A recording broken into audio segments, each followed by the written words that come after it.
Welcome to YOUCANIC.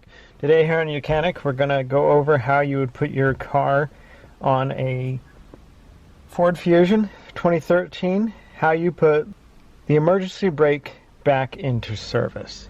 We had to take it out of service, or put it in service mode to be able to replace the rear brakes, and now we're going to go over how you'd put it into service mode so that you can drive.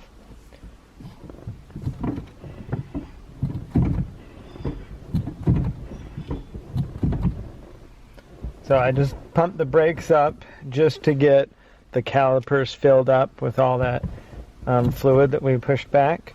Now, after we've done that, we're going to go ahead and put the key in, turn it to the on position, pedal all the way down, pull this up like you were going to apply the e-brake, and then turn it off,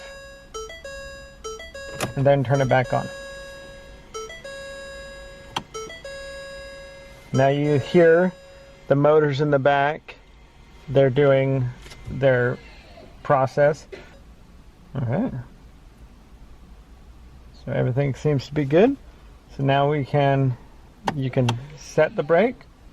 See that it locks. Disengage it, which you got to push the brake at the same time. And set it again. Just to make sure we got it all good to go. There you go. And that's how you put it back into operation mode.